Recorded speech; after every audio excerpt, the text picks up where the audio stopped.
కొన్నిసార్లు మనం అనుకున్నది జరగకపోగా మొదటికే మోసం రావచ్చు.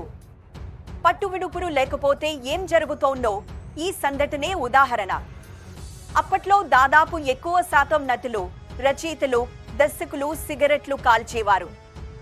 ఎన్టీఆర్, ఏఎన్ఆర్ తప్ప మిగిలిన వాళ్లలో చాలా మందికి సిగరెట్ కాల్చే అలవాటు ఉండేది. అప్పట్లో సినిమా కంపెనీ వాళ్ళు మర్యాదకి సిగరెట్లు కూడా ఇచ్చేవారు. ఎవరెవరు ఏ బ్రాండ్ కాలుస్తారో తెలుసుకుని ఆ బ్రాండ్ సిగరెట్ ప్యాకెట్ అగ్గిపెట్టే పొద్దున్నే షూటింగ్ కి రాదానే ఇచ్చేవారు.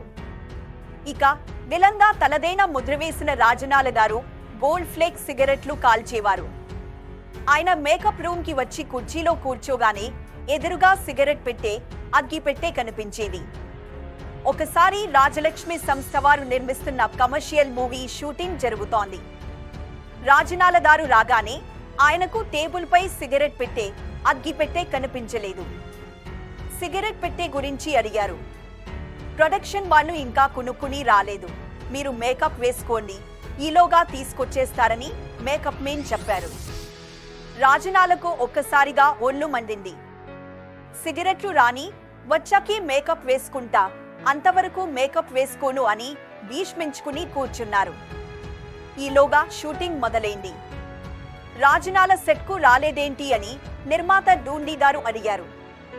ఆయన ఇంకా మేకప్ వేసుకోలేదు సార్, సిగరెట్లు మస్తే గానీ మేకప్ వేసుకోరదా అని మేకప్ మెన్ సమాధానం ఇచ్చారు. అప్పుడు డూండి గారికి కోపం నశాలానికి అంటింది. సిగరెట్లు ఇవ్వాలన్నది రూలేమీ లేదు కదా, ఏదో మర్యాదకి ఇస్తున్నాం, ఆ మాత్రానికే షూటింగ్ ఆపేస్తారా అంటూ ఈ రోజు నుంచి మన కంపెనీలో ఎవరికీ సిగరెట్లు ఇవ్వకండి, అదేమీ రూలు కాదు. రాజనాల గారు 10 నిమిషాల్లో వస్తారా రారా కనుక్కోండి, ఏ సంగతి చెప్తే నేను వేరే ఏర్పాటు చేసుకుంటాను అని అరిచారు. దాంతో పావుగంటలో రాజనాల సెట్కి పరిగెత్తుకొచ్చారు.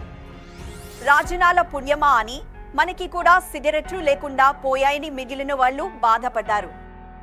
అలా సిగరెట్లు ఇవ్వకుండా ఆపేసిన తొలి సంస్థ కూడా రాజ్యలక్ష్మి వారే.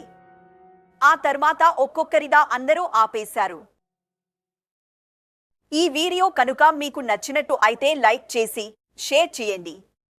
అలాగే మీ అభిప్రాయాలను కామెంట్ రూపంలో తెలియచేయండి.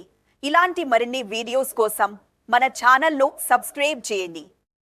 Thanks for watching.